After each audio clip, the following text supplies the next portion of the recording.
पवित्र मकर संक्रांति अवसर में जाजपुर जिलार बिंझारपुर ब्लॉक अरे स्थित प्रसिद्ध वरुणेश्वर शैव क्षेत्र में वरुणेश्वर दर्शन राति प्राय 3 हजार हजार संख्यार भक्त मैंने आज दर्शन आसी तेरे यही क्षेत्र महात्म्य पुराण वर्णित वरुणेश्वर मेला को नहीं हजार हजार व्यवसायी मैंने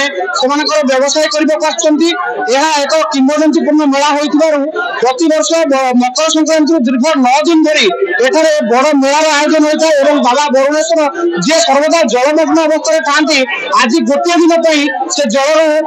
बाहर को आसी श्रद्धा मान भक्त मान दर्शन देती धर्म भावना को नहीं सका हजार हजार संख्यार भक्तर जनसमागम लगी बाबा वरुणेश्वर पीठे आपण मैंने देखिपे सीधा सड़क लंबा धाड़ी लगी भक्त मान भक्त मैंने श्रृंखलार सहित आसी बाबा दर्शन कर आम बर्तमान जेहेतु वरुणेश्वर मंदिर पीठ अच्छा आम चेष्टा करवा बाबा वरुणेश्वर दर्शन करने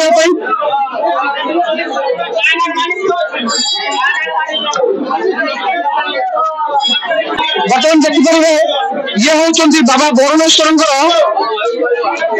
बाबा वरुणेश्वर मंदिर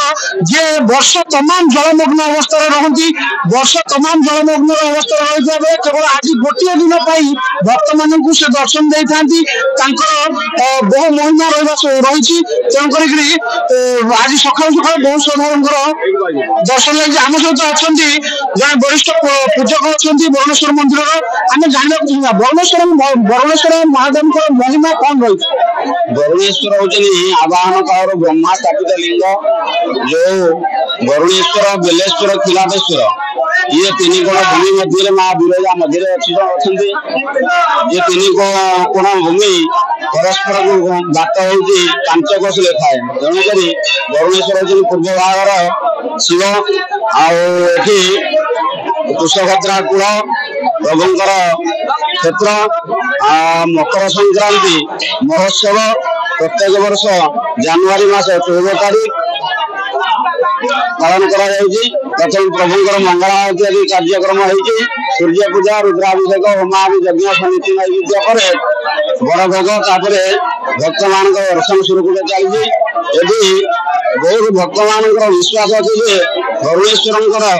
साधुक कुंड जल पाइले विभिन्न प्रकार रोग आरोग्य लाभ करते सहित विभिन्न प्रकार जो अच्छी हुकुम औषध दि जाए बहुत कथा ठाकुर महिमा अच्छी आज जहाँ आपण मैंने शुणुले वरुणेश्वर महिमा अपार एवं जो कुंड पादुका रही सुदूर प्रसारी जो भक्त मैंने श्रद्धा मैंने से पादुका पाई बहुत दुरारोग्य रोग थे से मुक्ति लाभ करती तेज आम सहित जन महिला भक्त अच्छे आम सहित आलोचना करें आप घर कौटी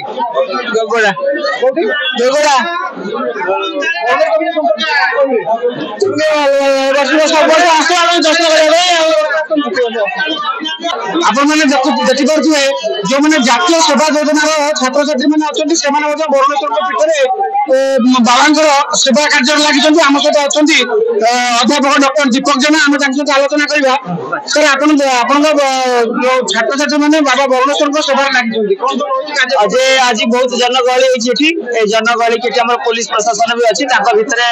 भितर भी आम जातीय जो सेवा योजना एनएसएस तरफ वरुणेश्वर महाविद्यालय आम छुआ को धरी आसी पे लोक मान कंट्रोल करछे ट्रैफिक कंट्रोल करछे मो सांगर भी आउ जने हमर एनएसएस ऑफिसर प्लस 3 अछन वासुदेव सर से भी एठी अछन हम प्राय आज 200 पिला को धरि के हम एठी आसी काम कर जानबा को चाहूची आपन को जे वरुणेश्वर क्षेत्र रो महिमा कोन रहिछि वरुणेश्वर काहे की प्रसिद्ध ये तो बहुत कथा वरुणेश्वर कर कह जाय जे आज केवल ठाकुर देखा दियंती आज बहुत दिन धरि पानी रे बुडी रहला पर आज देखा दियंती आज जे बाबा वरुणेश्वर को देखा दिबो तक पादुका पाइबो से तार जेते रोग थिले भी से रोग हजि जीवा निराकरण हेइ जीवो एटा सत्य कथा बहुत परीक्षित तेणु आज हजार हजार लोक भिड़ होती सर आपन को जानवा चाहिए जे आपन जो स्थानीय अंचल बासिंदा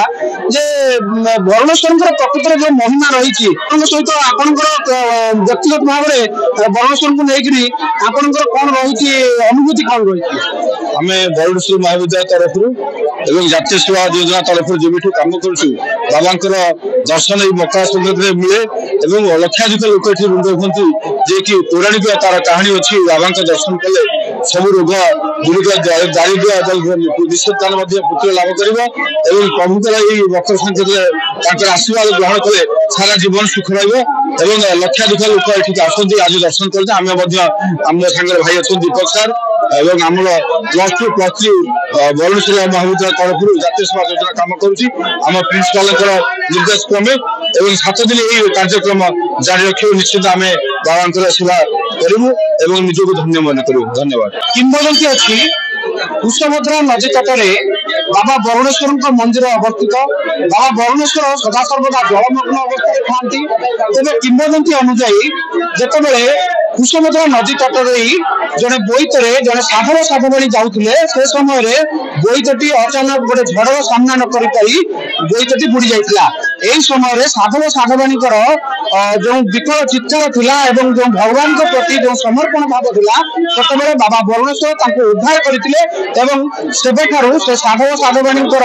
ପ୍ରଚେଷ୍ଟାରେ ଏଠାରେ ବରୁଣେଶ୍ୱର ମନ୍ଦିର ନିର୍ମାଣ କରାଯାଇଥିଲା ଏବଂ ବାବାଙ୍କର ଏଠି ଜଳମଗ୍ନ ଅବସ୍ଥାରେ ବର୍ଷ ତମାମ ବାବା ରହିଥାନ୍ତି। ଏଭଳି ଧର୍ମୀୟ ଭାବନାକୁ ନେଇ ବରୁଣେଶ୍ୱର କ୍ଷେତ୍ର ସଦାସର୍ବଦା କେବଳ ଯାଜପୁର ବିଞ୍ଝାରପୁର ନୁହେଁ, ଯାଜପୁର ଜିଲ୍ଲା ନୁହେଁ, ସମଗ୍ର ଓଡ଼ିଶାରେ ବେଶ ପ୍ରସିଦ୍ଧି ଲାଭ କରିଛି। ବିଞ୍ଝାରପୁରରୁ ଦେବପ୍ରସାଦ ସାହୁଙ୍କ ରିପୋର୍ଟ, MBC TV।